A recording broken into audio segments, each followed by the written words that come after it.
Sa kanan natin at nasa kaliwa natin. Glory to God, purihin po ang Panginoon. It's so good to be in the house of the Lord again. Masaya po ba tayo na dinako po tayo ng Panginoon sa lugar na ito?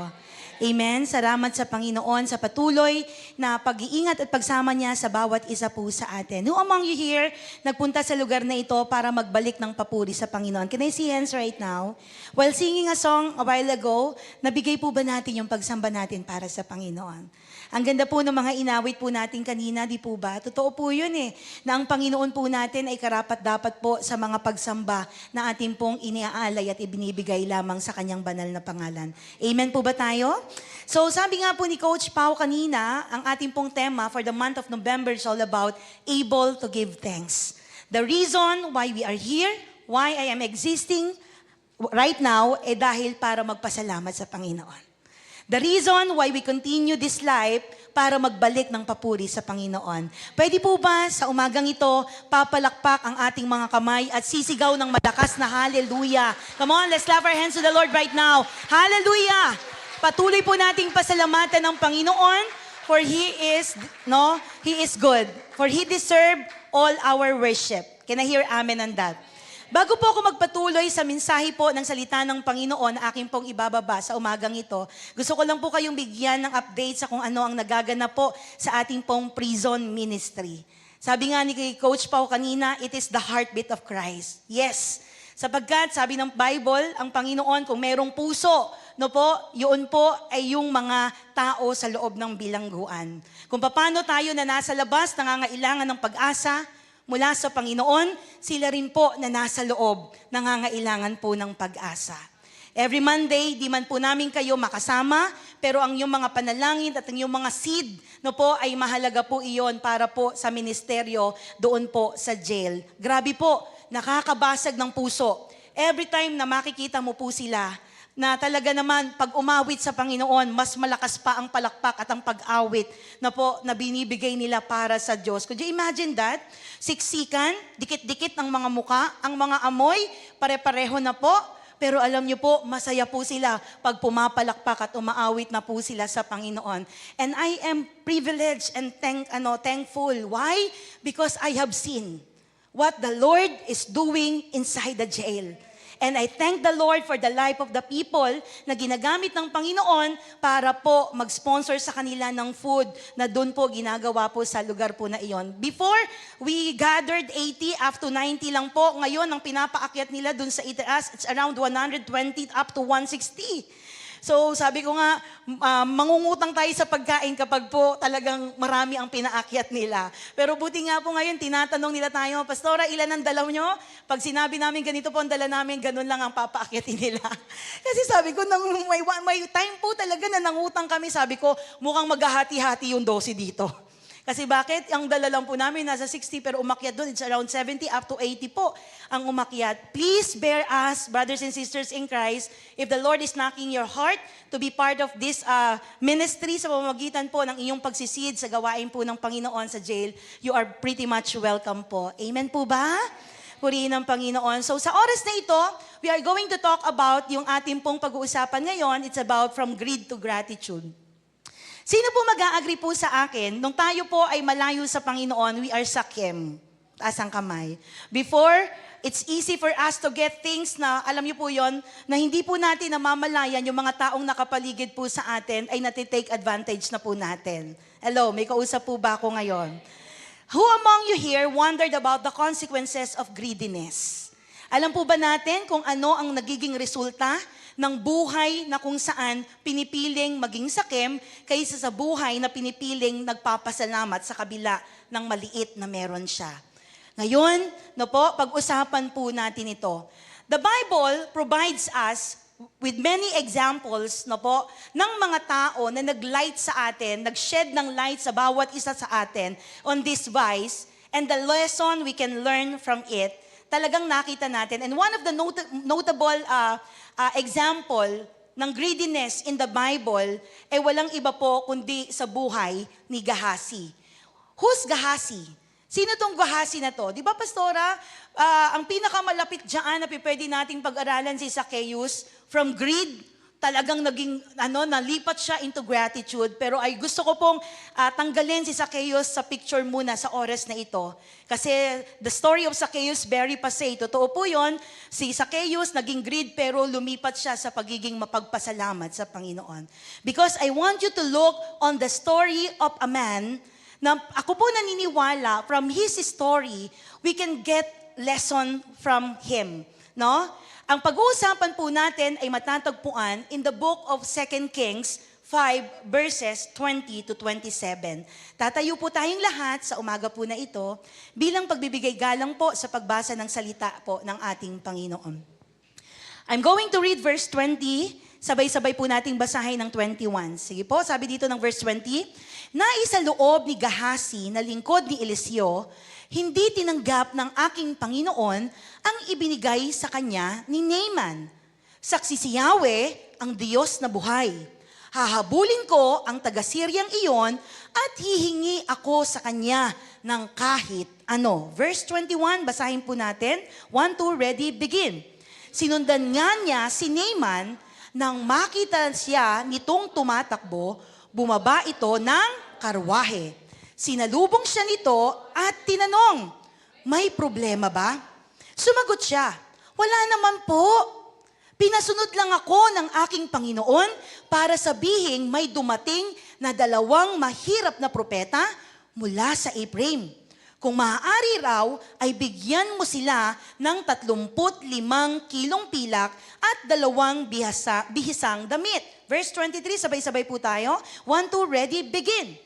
Sinabi ni Naaman, tanggapin mo itong 70 kilong pilak at pilit niyang ibinigay ang 70 kilong pilak, isinilid ito sa 2 supot kasama ng 2 bisang damit at ipinapasan sa 2 niyang tauhan.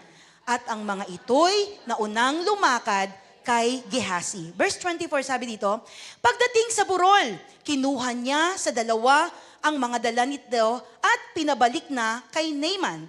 At itinago niya sa bahay ang mga supot at mga damit. Verse 25, sabay-sabay po tayong lahat. Pagkatapos, bumalik siya sa kanyang Panginoon. Tinanong siya nito, saan ka galing, Gehazi? Hindi po ako umalis, sagot niya. Verse 26, sinabi ni Eliseo, hindi ba't kasama mo ang aking spirito nung bumaba sa karwahe si Naaman at salubungin ka? Hindi ngayon ang panahon ng pagtanggap ng salapi, damit, taniman ng olibo, ubasan, tupa, baka at mga alipin. Verse 27, sabay-sabay po nating basahin.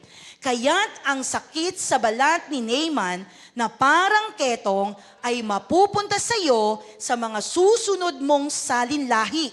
Nang umalis si Gehazi, nagkaroon siya ng maputing sakit sa balat na parang ketong. Pinagpala po ang pagbasa ng salita ng Panginoon. Tayo pong lahat ay yuyuko at manalangin. Ama naming Diyos na makapangyarihan sa lahat, kami po ay nagpapasalamat at nagpupuri sa iyong katapatan at sa iyong kabutihan sa aming pong mga buhay. Maraming salamat, Panginoon, sa pagdadala mo sa amin sa lugar na ito upang ikaw ay aming muling makatagpo, Panginoon, sa pagsamba at sa pagpupurit, pasasalamat po namin. Lord, dalangin po namin, Ama, na patuloy mo kaming samahan sa aming pag-aaral. Bigyan ng karunungan mula sa iyo upang aming maunawaan at maintindihan ang iyong salita sapagkat naniniwala kami, Ama, walang salita mo ang babalik ng walang kabuluhan, bagkus ito ay maiiwan sa aming pong mga puso at magkakaroon ng application sa aming pang-araw-araw na pamumuhay. Holy Spirit, take charge this morning. May your name be honored and glorified in the mighty name of Jesus, and everybody say, Amen and Amen. Pwede po ba nating palakpakan ng pinaka-the best clap of praise ang ating Panginoon? Sige po, tayo po ay makakaupo sa presensya ng ating Diyos na buhay. Sino po ba si Gehazi? Si Gehazi po, the servant of the prophet Elisha. Sino po nakakakilala sa propeta Eliseo? Taas ang kamay. You remember the story of Elisha? Alam niyo po, mga magulang at mga kapatid, ang kwento po ni Gehazi ay magsisilbing malinaw na paalala sa bawat isa po sa atin ng mapangwasak na mga kahihinatnan na maaaring lumabas mula sa paghahangad po natin ng kayamanan at material na pakinabang. No? Nagsimula po ang kwento, no, na kung saan, ang sabi ng Bible, merong isang tao by the name of Naaman. Si Naaman po, a commander in the Syrian army. Ibig sabihin, may posisyon. Bumisita, sabi ng Bible, kay Elisha just to seek a cure from his leprosy. Kasi meron po siyang ketong. Sino po sa inyo dito nakakita na ng taong may ketong? Meron po ba kayo nakita? Ako po, nakakita po ako ng isang taong may ketong. Grabe po, yung kanila pong mga kamay, napupudpud po yung bahagi po ng kanilang mga katawan. Nauubos po. Ganun po yung sakit na ketong. Pag may ketong ka, nilalayuan ka. Because in the Bible, may kwento po tayo about sa 10 lepers. You remember the story of the 10 lepers? Yung 10 ketongin, no po, bakit po sila humiling at sumisigaw sa Panginoon? Yung po ay isa sa tinuro po sa atin ni Coach Francis last Sunday. Sumisigaw. Ano sabi doon? Kaya sumisigaw kasi afar sila, malayo sila. Saan? Sa community. Kasi ang taong may ketong, sila po ay nilalagay sa isang lugar upang hindi po sila makapanghawa. At dito po sa pangyayaring ito, isang Syrian army, isang opisyal ang nangangailangan ng tulong ng pagpapagaling at ang kanyang napuisip na puntahan, walang iba kundi ang propeta ng Diyos, si Prophet Elisha. Ano po sabi ng Bible? Through God's power, when Naaman go to Elisha, sa pamamagitan ng kapangyarihan ng Diyos, Elisha heals Naaman. Nakaranas po ng pagpapagaling ito pong taong ito. At dahil po sa kanyang kagalakan at kanyang pusong nagpapasalamat, sabi ng Bible, nag-offer siya just to express his gratitude. Dito po sa lingkod ng Panginoon, may bit-bit po siyang regalo. Sabi ng Bible, niready na po ni Naaman yung bit-bit niya upang pag siya ay gumaling, ito ay maibigay niya doon sa lingkod ng Panginoon.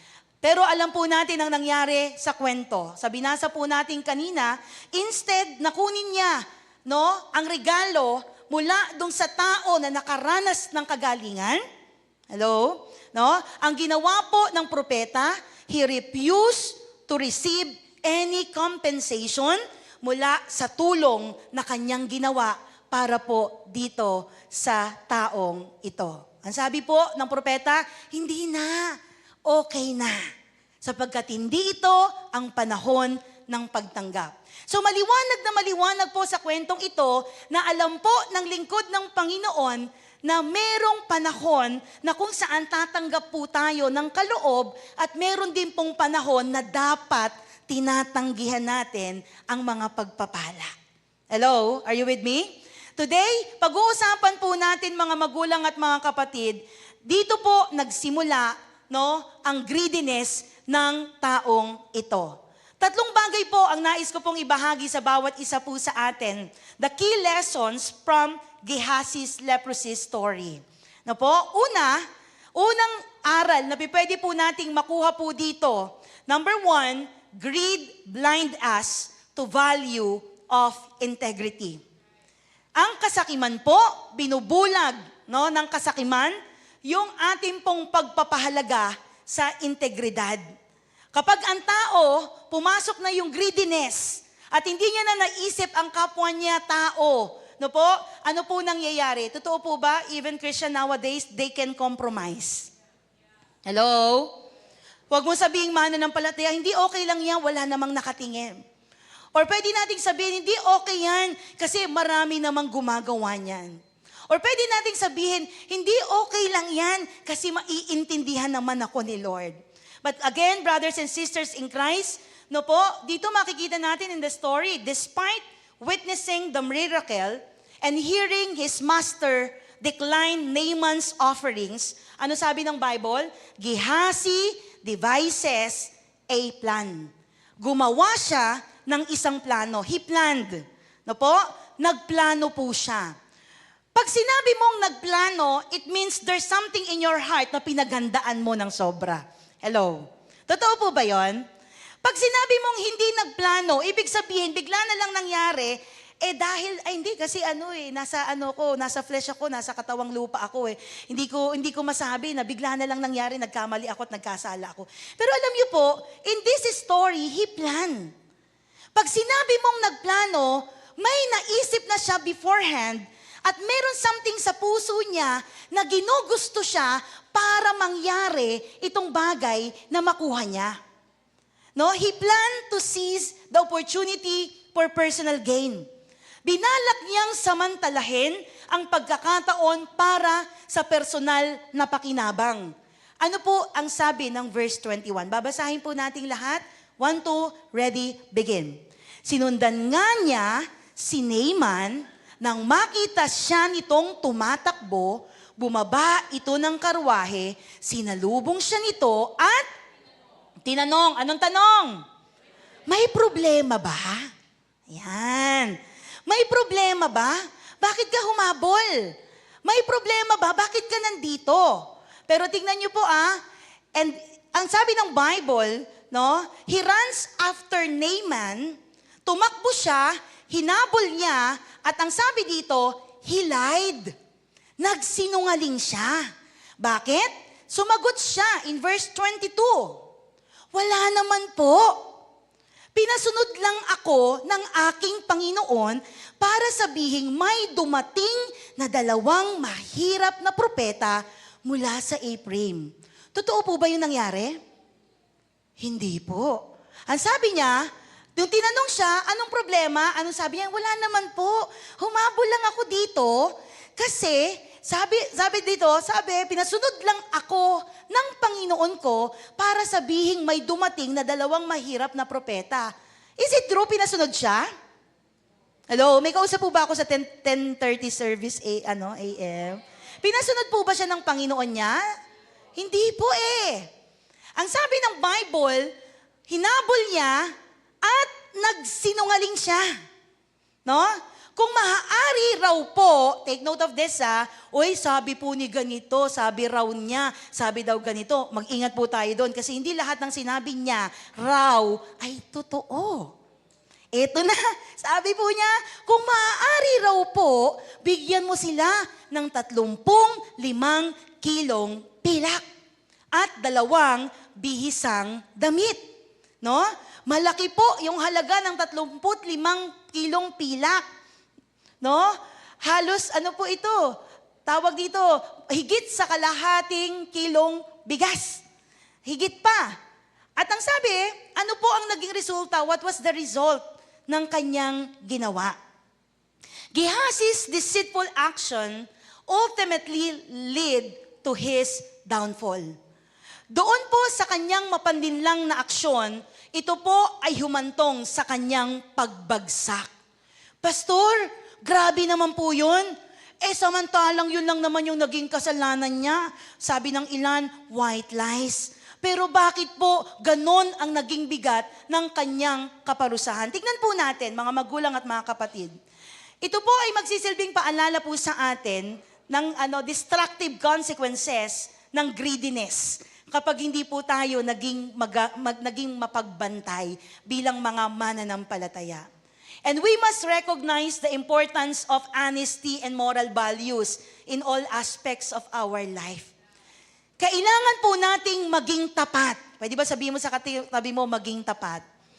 Alam niyo po, maraming mga tao, because ayaw ng arguments, kahit hindi totoo, para wala na lang salita-salita, sasabihin nila ganito nangyari. Hello? Are you with me? Para wala na lang ibang paliwanag, ang sasabihin ganito.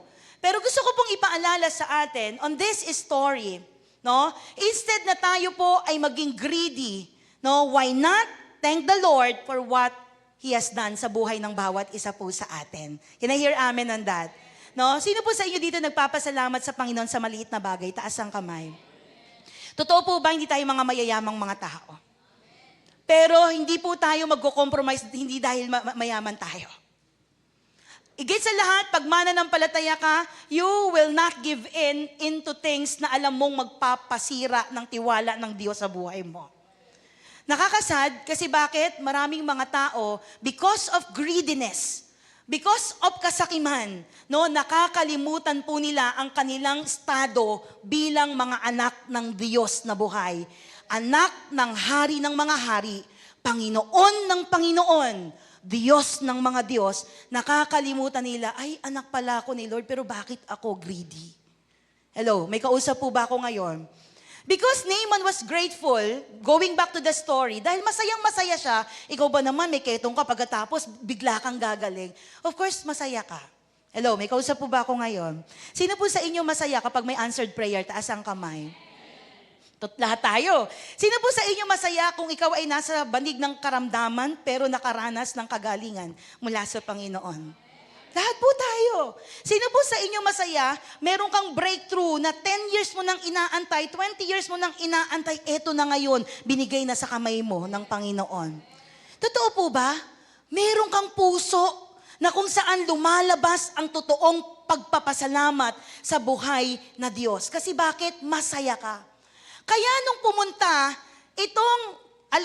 itong servant ng lingkod na si Eliseo, by the name of Gehazi, doon kay Naaman, ang sabi ng Bible, happily obliged na binigay ni Naaman yung kanyang regalo na silver doon sa taong ito kasi masaya ang puso niya.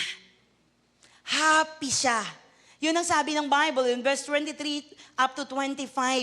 Tanggapin, sabi ni Naaman in verse 23, tanggapin mo sana itong 70 kilong pilak. Ilan lang ang hiningi? 35. Ilan ang binigay? Doble. Tama po ba?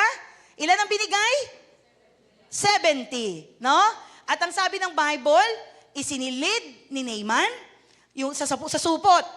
Pagkatapos, ipinasan daw doon sa mga tauhan at hinayaan niyang kanyang mga tauhan ang magdala doon sa burol na pagpupuntahan ng taong ito. At nung pagdating sa burol, just to paraphrase the story, kinuha ni Gehazi ang 2 supot, no? At pinabalik na yung 2 tauhan ni Naaman. At pagkatapos, bumalik siya sa kanyang master, sa kanyang Panginoon na si Eliseo. At pagdating niya doon, Gehazi was confronted about what he had been. Ang sabi sa kanya, Gehazi, saan ka galing? Ano sagot po ni Gehazi? Sabi ni Gehazi, hindi po ako umaalis. Hello, are you with me? Pero umalis siya. Saan ka galing? Diyan lang, ma. Pero pumunta siya somewhere na hindi kalooban ng Panginoon. Saan ka galing? Hindi po. Para walang pag-usapan, ganito. Alam niyo ba sometimes, akala natin, yung sinasabi ng iba na white lies and small sin is also a big sin. Walang white. Bakit may dark? Yes, may dark. Pero walang white. Both of them are dark. Because that's a lying. At dito makikita po natin, feeling trapped, but he continues to lie. Denying any wrongdoing. Ano sabi ng verse 26? He lied again. Sinabi ni Eliseo, hindi ba't kasama mo ang aking spirito nung bumaba sa karwahe si Naaman? Na parang sinasabi ni Eliseo, teka lang, hindi kita nakita, pero yung spirito ko, nakita ka na bumababa sa karwahe si Naaman nung pagkakita niya sa'yo. At dito sa tagpong ito, hindi ngayon ang panahon, ang sabi sa kanya, hindi ngayon ang panahon ng pagtanggap ng salapi, damit, taniman ng olibo, ubasan, tupa, baka, at mga alipin. Meron palang panahon. Kaya ang lingkod ng Panginoon, the moment na pinag-pray niya, itong si Naaman sa kanyang ketong, ang sabi, nung bibigyan na siya ng gantimpala mula sa kagalingan na tanggap ni Naaman, hindi niya tinanggap. Bakit? Hindi ito ang panahon. Hello? Hindi lahat ng pagpapala sa iyong harapan sinusunggaban. Sabihin mo sa katabi mo, may panahon. Hindi lahat ng opportunity sa ating mga harapan kinukuha. Mga magulang at mga kapatid, pag maliwanag sa'yo ang tinig ng Panginoon, hindi lahat ng maganda na nakikita mong ino-offer ng mundong ito, ginagrab. Kaya nga, most of the time, may pagkakataon, you have to make tangge. Hindi po okay na. Hello? May kausap po ba ako ngayon? Yung lingkod ng Panginoon, alam niya yung time na hindi ito ang panahon. Akala po ni Gehazi, makakapagsinungaling siya sa leader niya. Akala po ni Gehazi, makakapagsinungaling siya sa pastor niya. Akala po ni Gehazi, makakapagsinungaling siya doon sa small master niya, sa Panginoon niya. Pero, hindi naalala ni Gehazi na ang kanyang leader ay propeta at binibigyan ng mga mensahe ng Diyos para ipahayag sa tao? Sa tingin nyo, hindi kaya niya naalala yun? Alam po natin, ang trabaho ng isang propeta, the prophets deliver messages from God. Pag sinabi ng Panginoon, through prophets, nagsasabi siya ng mensahe para sa mga tao. And that's how the Lord communicated to His people in the Old Testament. Kaya nga tayo, through the Bible nowadays, yung po yung paraan ng Panginoon, paano siya nakikipag-communicate sa bawat sapu sa atin. And He has something for you na gusto niyang sabihin at maririnig mo lamang yon sa pamamagitan ng pagbabasa ng Biblia. But in the Old Testament, through the life of every prophets, you will hear word from God. Sa pamamagitan ng mga propeta, makakarinig po tayo ng salita ng Panginoon. Hindi kaya nakalimutan na lang niya, bigla, na yung kanya palang leader ay isang propeta? Hello, may kausap po ba ako ngayon? Possible? Possible. Hindi rin ba niya naalala na pwedeng i-reveal ng Diyos through His prophet, through His mentor, yung ginawa niya? Pero alam niyo po, grabe po ang ginagawa ng greediness sa buhay ng isang tao. Naaman's leprosy would now afflict Gehazi and his descendants forever. Why? Maliwanag ang Bible, mamaya titignan po natin sa isa, ano ang naging resulta ng greediness ni Gehazi, na hindi na natin gagayahin sa panahon natin kasi mahal natin ang ating mga magulang, mga kamag-anak, at mga taong nakapaligid sa atin. Sino po sa inyo nagmamahal sa kanyang pamilya? Taas ang kamay.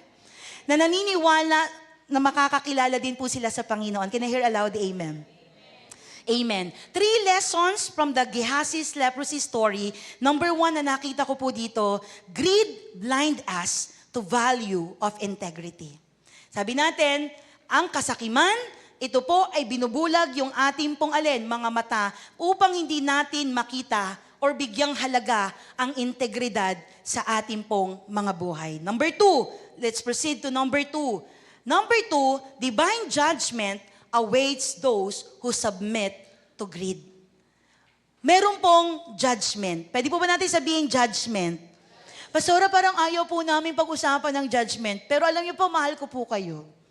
Kaya ko po sasabihin, sa hindi pagsunod sa Panginoon, meron pong hukom. Meron pong paghuhukom, meron pong punishment. Ang banal na paghatol po ay nag-iintay at nag-aabang sa mga taong isinusuko ang kanilang sarili sa kasakiman. Meaning to say, when we give in, when we offer ourselves into greediness, ito po, may mga kahinatnan. Ano pong nangyari sa buhay ni Gehazi? In verse 27, ang sabi po dito, kaya't ang sakit sa balat ni Naaman na parang ketong ay mapupunta sa iyo at sa mga susunod mong salin lahi. Sino po ang nagkasala? Gehazi lang. Sino po ang makakakuha ng punishment? The entire generation of Gehazi. Dito po sa kwentong ito, marahil sasabihin ng iba, Pastora, nagsinungaling lang? Pastora, hindi ba pwedeng pagbigyan siya ng Diyos? White lies lang naman. Hindi ba pwedeng patawarin siya ng Diyos? Dito nga po natin makikita that the divine judgment of God demonstrate into the gravity, yung bigat ng kasalanan na ginawa niya. Maaaring sa iyo hindi mabigat, pero sa paningin ng Diyos, ang bigat. para sabihin na entire generation would suffer ng sakit na ito.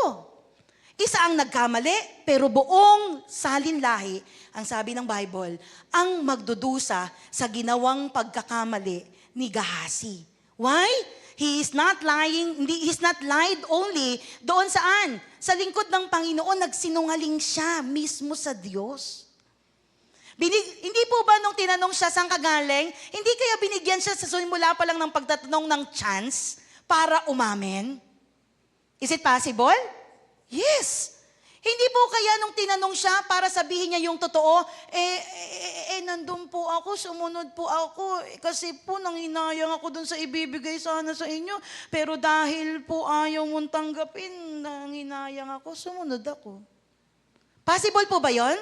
Pwede eh. Kaya lang, sa pangalawang pagkakataon, nagsinungaling na naman. Saan ka galing? Ano sabi sa kanya? Sabi niya, hindi daw siya umalis. Alam niyo po, just to rebuke him, sabi ng lingkod ng Panginoon, hindi mo ba nalalaman?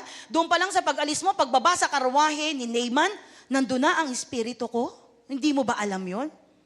Kaya dito po makikita natin mga magulang at mga kapatid, magsisilbi po itong paalala sa bawat isa po sa atin na ang kawalan ng katapatan at paghahangad ng personal na pakinabang magdadala po sa atin ng kapinsalaan sa mga susunod na panahon. Hello, may kausap po ba ako ngayon? Kaya nga, it is a reminder for all of us. We need to what? Ilayo po natin yung ating mga sarili for greediness. No? We need to understand the consequences that can be befall those who prioritize personal gain above all else. Kasi maraming mga tao, ayaw nila ng judgment, pero yung kanilang lakad papunta sa kaparusahan. And that is the second part. Sabi natin, unang lesson, greed blind us to the value of integrity. Ang kasakiman, binubulag po tayo upang hindi natin pahalagahan ang integridad. Ang mga mananampalataya sa Light of the World Christian Center sa lugar na ito, mahalaga ang integridad. Taas ang kamay. Hindi basta-basta nagko-compromise. Taas ang kamay.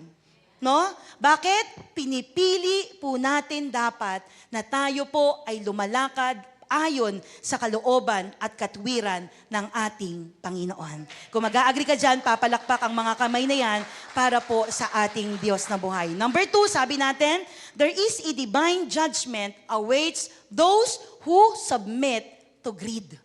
Merong paghuhusga, merong paghatol na gagawin ang Panginoon sa ating pong mga buhay kapag po tayo ay nagsasubmit sa kasakiman. At yung panghuli, gusto ko pong magtapos tayo dito. Number 3, na lesson na matututunan natin in the life of Gehazi's leprosy story is, material possessions are fleeting. Ang mga material na ari-arian, material na bagay, sino po mag-a-agree, panandalian lang. Taas ang kamay. Sino po sa inyo nabaha? Taas ang kamay. Nung Karina po, nabaha po kami sa bangkal for the very first time, naglagpas tao. 5 sasakyan po doon, sasakyan ng mga kapatid ko, sila lang po may sasakyan. Tinanggal ni Lord yung sasakyan ng church. Doon po kami nagpa-park. Pero hindi po inalaw ng Panginoon na during that time, doon kami mag-park. Galing po kami sa Malolos una kasi nagpabili yung biyanan ko ng higaan dito sa part ng Bukawe. Bumiyahe po kaming mag-asawa kasama ng anak namin para bilan po ng papag yung biyanan ko kasi may cancer siya. Ang nire-request niya, baka pwedeng bilan siya ng medyo mas komportabling higaan dito sa Bukawe. Pagkatapos po namin doon sa Malolos, dumiretso po kami papunta ng North Sagaray para ibalik yung mga gamit na hiniram po namin doon po sa bangkal. Kinuha po namin yung mga hiniram naming gamit kasi nag-anniversary po kami doon para ibalik po namin. Pero alam niyo po, nung time na yon dahil magagabi na, sabi ng asawa ko, bukas na tayo umalis. Sabi ko, oo, dito na tayo sa Loma matulog. To make the long story short, hindi po namin na-park yung sasakyan ng simbahan dito po sa bangkal nung panahon ng kasagsagan ng Karina. In-spare ng Lord ang sasakyan ng church. Pero naiwan doon sa garahe ng ate ko na isa at saka yung sa garahe nila mama, 4 na sasakyan, isang sasakyan doon sa kabila. Nilubog ng baha. Yung mga gamit namin sa bangkal, Kasama ng lahat ng mga papeles ko po, lahat po ng iyon, nawala. Nadurog. Nagpapatuyo ako, napakakapal, simula pagkabata na inipon ko, lahat ng certification ko, certificate of ganito, ganyan, bla bla bla, lahat ng inatinan mo, sabi ko, Lord, it is just like gone with the wind. Nawala. Naubos. Ang mga lamesa po namin, pinagtatapon dahil mga kahoy. Yung mga gamit ng mga ate ko na binili at kung ano-ano pa sa loob ng aming tahanan, lahat po iyon nawala, tinapon namin. Pag pupunta kayo sa bahay namin during that time, lagpas na po sa pader namin yung dami ng mga basura na nalubog, mga gamit sa bahay ng lahat ng mga kapitbahay namin, pati sa amin. Nandun po sa tapat ng pader namin, napakalaki na po nung Alam niyo po, isang bagay lang ang tinuro ng Panginoon. Sometimes, nakikipag-away ka sa mga mahal mo sa buhay dahil sa damit. Nakikipag-away ka dahil may hiniram sa'yo or hindi nang hiram, hindi nagpaalam, sabihin na natin hindi nagpaalam. Pero isang bagay lang gusto ko ipaalala sa atin, yung pinag-awayan ninyo, yung away ninyo tumatagal ng 1 buwan, tumatagal ng 1 taon, tumatagal ng 10 taon, tumagal pa ng 20 years. Pero ang dahilan, yung bagay na nawawala. Yung bagay na nauubos. Yung bagay na alam nating nasisira. Dahilan para ang isang relasyon ay patuloy na masira at hindi magkaayos ang isang pamilya. That's how Satan works nowadays.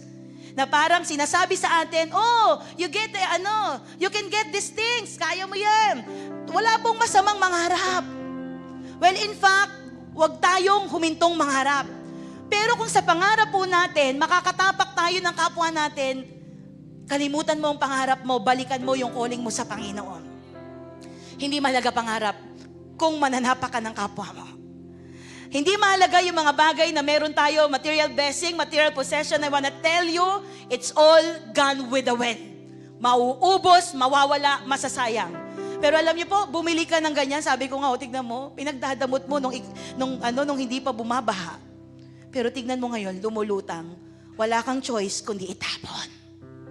Wala kang choice kundi pakawalan. Mga magulang at mga kapatid, dito sa story ni Gehazi, Gehazi gained temporary wealth. Yes, nagkaroon ng wealth. Bakit? Binigyan siya ng 70 kilong pilak. Could you imagine? 70 kilos. Yung 70 kilos, more than na siya sa isang kamang bigas. 70 kilos, pag pinalit niya yung pilak, pag pinalit niya yung silver na yon, mahalaking halaga. Pero alam niyo po, yes, he gained a temporary wealth. Nagkaroon siya ng pilak, pero ang kapalit naman po noon, walang iba kundi ang kanyang kalusugan at yung pagiging maganda ang pangangatawa. Huwag mong pagpalit. Huwag po nating pagpalit. Yes, we will enjoy a day, a month, a weeks, a year, pero after nun, pagka binawi na ng Panginoon, it's useless. Walang halaga yung pinag-ipunan mo for so long. Walang halaga yung pinag-ipunan mo ng 1 taon na nakikipag-away ka sa mahal mo sa buhay. Walang halaga. Again, material possessions are fleeting. We need to examine our hearts and motives every day. Lord, is it my heart inclined to your heart? Is it my heartbeat inclined to your heart's beat and heart's cry? Yung puso ko ba talaga, Panginoon, it's more on material possessions and blessing? O nandun ako, Panginoon, sa pagsunod sa kalooban mo sa buhay ko? It is a reminder to all of us, brothers and sisters in Christ, by learning from this mistake or his mistakes, we can strive to prioritize values sa ating pong mga buhay. Pastora, anong values? Mabilis na lang po ako. Una, we need to prioritize the values of integrity over our personal gain. Piliin mo, mas mahalaga integridad. Kasi yung integridad mo bilang Kristiyano, hindi mananakaw sa'yo. But again, yung mga personal gain, mawawala. Maglalaho, matatapos. No? Even yung power natatapos. Yung kapangyarihan, ngayon kilala ka, bukas hindi ka nakilala. Ngayon may pera ka, bukas wala ka ng pera. Ngayon nakapag-aral ka, maniwala po kayo sa akin, kahit nakapag-aral ka, kung ikaw ay malayo sa kung ano pinagagawa sa iyo ng Panginoon at nananapa ka ng iba dahil sa pinag-aralan mo, walang saysay ang pinag-aralan mo. Hello, may kausap po ba ako ngayon? We need to prioritize values kagaya ng compassion over convenience. Maraming mga tao wala ng awa. Maraming mga tao, they can take advantage doon sa kapwa nila tao. But again, compassion over convenience. Aanin mo yung konbenyente ang buhay mo kung hindi ka naman marunong maawa sa iba. Si Jesus Christ, kung merong tinutukan nung nabubuhay dito, He is very compassionate doon sa mga taong ang buhay ay nangangailangan ng pagliligtas at pagkukupkop mula sa Kanya. Alam niyo po, when you go sa jail, maiiyak ka. Every Monday, sabi ko nga, Lord, grabe, I don't know. Hindi ko po alam paano ko i-express yung puso ko every time na tumutungtong ako sa jail. Sabi ko nga, marahil dinala po kayo ng Lord sa lugar na ito. Hindi para hulihin ng mga pulis na yan, ng mga jail officers na yan. Nandito ko kayo ngayon kasi gusto kayong hulihin ng Panginoon. At meron pong isa doon, sige po, palakpakan po natin ng Panginoon. Meron pong isa doon, lumapit sa akin nung Monday, sabi niya, Pastora, I have a good news. What's the good news? Pastora, lalaya na po ako sa November 15. Sabi ko, wow, congratulations. Ako po, hindi ako mahilig magtanong kung ano yung kaso eh. Hindi po ako nagtatanong kung anong kaso unless otherwise mag-share sila kung ano naging case nila. But during that time, nung sinabi niya sa akin lalaya niya, sabi ko sa kanya, anong naging case mo? First time kong nagtanong. Sabi niya sa akin, Pastora, may kinalaman sa drugs. Sabi ko, saan ka nakatira? Pastora, sa Caloocan po ako nakatira. Huwag ka nang babalik dito Siguro, kung babalik ka sa lugar na ito, babalik ka kasi kasama ka naming maglilingkod. Opo, Pastora, sabi niya gano'n, maghahanap ako ng simbahan doon sa Caloocan.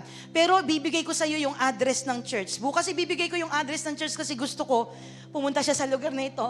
Makasama natin siya. Kasi naniniwala tayo na yung binabahagi natin doon sa bilangguan, hindi lang pang doon yon. Kasi ang pinaniniwalaan natin kung paano tayo nakaranas ng pagbabago ng buhay, the same ng pagbabago ng buhay na nararanasan natin ang mararanasan ng mga tao sa loob ng bilangguan. Do you agree on that? Alam niyo po mga magulang at mga kapatid, grabe po ang ginagawa po ng Panginoon. What else? We need to choose or prioritize this kind of values, yung contentment over complaint. Sino po sa inyo dito kontentado na sa buhay, pero nangangarap pa din? Kontento, ibig sabihin, hindi sinisira ng kagustuhan mong magkaroon ng mga personal gain, na maapot yung mga pangarap mo, yung karakter mo. Pag sinabi mong kontento, yes, umaabot ka ng pangarap at the same thing, inaalagaan mo yung karakter na binubuo ng Diyos sa buhay mo. Yung version ng pagkatao mo, na the more ka na sinasamahan ng Panginoon doon sa pangarap mo, the more mo na nakikita kung paano ang grasya at habag ng Panginoon nararanasan mo. Kapatid, contentment over complaint. Instead to complain, we need to be contented. Ano po sabi ni Apostle Pablo in Philippians 4 verse 12? Natutunan na daw po niyang makontento sa kanyang buhay. Bakit? Naranasan niya ng managana. Sino po sa inyo, minsan sa buhay niya na nagana? Alam niyo po yung wala kang pera pero may taong nag-aya sa iyo pumunta ng hotel para ilibre ka. Para staycation. Taas ng kamay lahat ng nakaranas ng favor. Taas ng kamay. Totoo po ba? Nakarating ka doon. Imaginein mo, akala ng iba ang yaman-yaman mo, kaya ka lagi inuutangan. Bakit? Pag nag-picture ka, wow! Alam mo yan? Feeling blessed. Yan. Bakit? Biyaya ng Panginoon yan Naranasan mong nagana, salamat sa Panginoon. Sabi ni Apostol Paul, natutunan daw niya ang sekreto ng paano masiyahan sa kung ano ang meron siya. Sino po sa inyo dito naranasan mo din magdildil ng asin? Taas ang kamay. Lahat ng proud. Alam niyo po, I remember when I was young, natatandaan ko po, masaya po kami naglalaro ng mga kaibigan ko. Bakit? Kukuha at magsasaing po kami ng kanin. Pagkatapos lalagyan namin ng asin, lalagyan ng mantika, lalagyan ng toyo, meron na po kaming adobong kanin. Alam niyo, grabe po, ang saya. Sasabihin po namin doon sa sa kaibigan namin, malapit kasi sa bukid yung bahay nila. May mga tanim na talong. Pag wala yung papa niya doon, ang sasabihin ko, uy, andyan ba papa mo? Bakit? Manghihingi ako ng talong doon sa mga niya. Pag wala, sige, kukuha na lang tayo. Alam niyo po, sorry po Lord, pati pinatawad na ako ng Panginoon. Kumukuha po kami ng mga talong mula po doon sa bukid. Pagkatapos, sulutuin namin, pipirituhin namin. Kasama ng adobong kanin. Masaya tayo. Contented tayo. Yes, wala tayong pera. Yes, hindi tayo mayaman. Pero salamat sa kapayapaan na binibigay ng Panginoon na sa kabila ng kawalan, yung katotohanan na ang mga anak ng Panginoon hindi kailanman pinagkukulang ng Diyos. Hindi pinagkukulang ng Panginoon. And lastly, we need to choose these values, gratitude over greed. Piliin mong maging mapagpasalamat kaysa maging sakit. Piliin mong magpasalamat sa kabila ng kakunti. Sino po sa inyo, kukunti pa lang ngayon pero naniniwala pararamihin ng Panginoon? Wala ngayon, pero naniniwala magkaka-breakthrough bukas. Wala pang answered prayer, pero naniniwala sa biyaya ng Panginoon, paparating na yung answered prayer. Alam niyo po mga magulang at mga kapatid, hindi po ako exempted at ang mga pastor at mga lingkod ng Panginoon na tumatayo dito sa harapan ninyo sa mga tribulations and trials. We are one na kasama ninyo na nagsusumigap at nangangarap at namamag-asa sa kayang gawin ng Panginoon sa amin pong mga buhay. Basta ang gagawin po natin, magpapasalamat sa Panginoon. Lord, wala pa. Pero ngayon, itataas ko ang kamay ko kasi dakila ka, tapat ka sa buhay ko. Tayo pong lahat ay tatayo sa biyaya po ng Panginoon sa oras na ito. We will continue to contemplate to the Word of God na ating pong napag-usapan sa oras po na ito. Tamang wala pa. Pero kapatid, huwag mong kalimutang mamag-asa sa Panginoon. Tama na ang buhay ng bawat isa po sa atin, nandun po tayo sa decision making. Everyday ng buhay natin, napipiliin natin, magpapasalamat ba ako? O magiging sakim ako? But today, ang salita po ng Panginoon ay buhay sa bawat isa po sa atin. At ang nais po ng Diyos na atin pong gawin, kung meron kang ihilingin sa umagang ito, Lord, bigyan mo ko ng isang pusong mapagpasalamat na sa kabila ng lahat, magpapasalamat kami sa iyo, magpupuri kami sa iyo habang nag-aantay kami, Panginoon, sa mga bagay na papatunayan mo at gagawin mo sa buhay ng bawat isa po sa amin. Kapatid, while you are closing your eyes and bow down your head this morning, alalahanin mo yung katapatan ng Panginoon na hindi nagbabago noon, ngayon, at magpakailanman. Alalahanin mo yung ginawa ng Panginoon na sa kabila ng lahat, nandyan pa rin siya, inaabot ka at sinasabi sa iyo, anak, alam ko ang ginagawa ko. Alam ko kung kailan ko ibibigay. Alam ko kung kailan ako tutugon. Kaya sa oras na ito, wala kang ibang gagawin, kundi pagkakatiwalaan ng kamay ng Panginoon na siyang kikilos sa iyong sitwasyon. Habang inaawit po natin yung awit na ito, awitin mo ng may pagsamba sa Panginoon. Lord, mabuti ka. Mabuti ka sa generation namin, Panginoon. Mabuti ka sa pamilya namin, Panginoon. Mabuti ka sa aming mga buhay, Ama.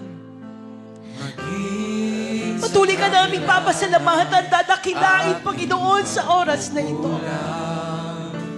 Biyaya mo'y patuloy na naan. Patuloy mong sambahin ang Diyos sa umagang ito. Alalahanin ang kanyang katapatan at ang kanyang kabutihan upang magsimula kang magpasalamat sa mga bagay na nasa sayo sa mga oras na ito. Kaya sa puso ko't damdamin,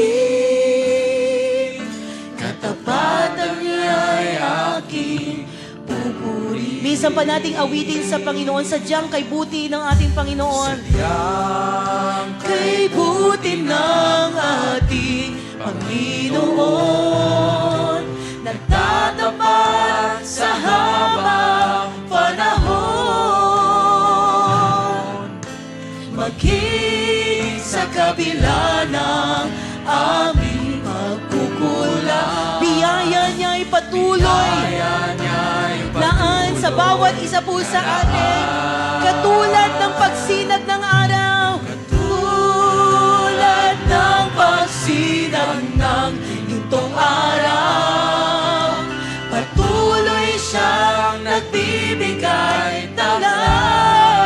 Kaya sa puso namin, Panginoon, patuloy kaming sasamba at magpapasalamat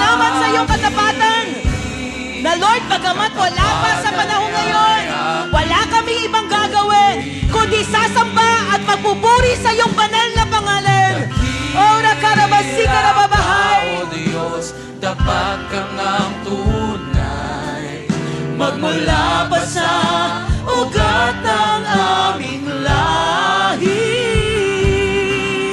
mundo'y magunaw man, maaasahan kang lagi. Patuloy ka namin sasambahin, Panginoon. Hanggang wakas nitong buhay. Dakila ka, O Diyos, tapat kang ang tunay. Dakila ka, Sambahin mo ang Panginoon sa umagang ito. Kung ang Diyos ay naging tapat sa iyo. Ora kalabasi ka na bababababababababahay. Sa bawat bigati, tagumpay man ay naroon. Daluyan ang pag-asa kung kailangan pinahon. Oh, we bless your name. Pag-ibig mo'y alay sa amin noon Patuloy ka namin hanggang sasambahin, Panginoon. Dakila Dakila ka ba? Hallelujah. Dakila ka, tapat ka ang tunay. Hallelujah. Oh, we bless your name. Bless the name of the Lord this morning. Magmula ba sa ugat ng aming lahi, mundo'y magunaw man, maaasahan kang lagi. Patuloy ka namin pagkakatiwalaan, Panginoon. Wakas Patuloy ka namin pagkakatiwalaan sa aming mga buhay. Lahat ng namamag-asa sa Panginoon. Sa habang Ideklara mo sa Diyos sa umagang ito ang awit na yan. mo'y matibay na sandigan. Sa bawat bigati, tagumpay man ay naroon. Daluyan ang pag-asa. Ang pag-asa kung kailangan iahon. Pag-ibig Yes, mo'y O God. alay sa Hallelujah. amin noon hanggang ngayon. Yes, O God, dakila ka, O Diyos. Pag-ibig mo alay. Yes, O God. Dakila ka, Panginoon. Oh, we bless your name. Oh, we bless your name. Hallelujah. Pasalamatan mo ang Panginoon sa umagang ito. Hallelujah. We thank you, Lord God. We thank you, Jesus, for all the things that you have done. Thank you, Lord God, for the gift of life. Thank you, Lord God, for providing all our needs. Thank you, Lord God, for answered prayer. Thank you, Lord God, for healing us today. Ora karabasi karabahay. We thank you, Lord Jesus. We thank you, Lord God. Salamat sa iyo, Panginoon. Thank you, Lord God, for reminding us about your word, Lord. Naniniwala kami walang salita mo ang mawawala ng kabuluhan. Bagkus ang salita mo, paglabas namin mula sa lugar na ito, daladala namin sa aming mga puso, magkakaroon ng application sa aming pong mga buhay. At naniniwala kami, Panginoon, that yung ilaw, Panginoon, na nagmumula sa iyo, ang magsashine, Panginoon, sa pamamagitan ng bawat isa po sa amin. Wherever you go, Lord God, you will bless us, Lord. You will bless the work of our hands right now. We thank you, Jesus. We thank you, Lord God. Pwede po ba nating itaas ang ating mga kamay sa Panginoon this morning? And let's continue to receive the prayer of blessing today. The Lord bless you. I receive, The Lord keep you. I receive, May His face shine upon you. I receive, The Lord bless the work of your hands. I receive, The Lord give you hope, I receive, peace, I receive, love, and joy. I receive. In the name of the Father, and of the Son, and of the Holy Spirit, in the mighty name of Jesus. And everybody shout aloud, Amen and Amen. Let's clap our hands to the Lord right now. Kung nakaabot po kayo sa dulo ng preaching po na ito, Nais po namin kayong pasalamatan na nagmumula sa aming mga puso sa inyo pong pagsuporta at pakikinig ng salita ng Panginoon na handog po sa inyo ng Light Church May Kawayan. Truly indeed, that through this platform po, marami na po tayong naabot sa paanan ng Panginoon for His glory and for His honor.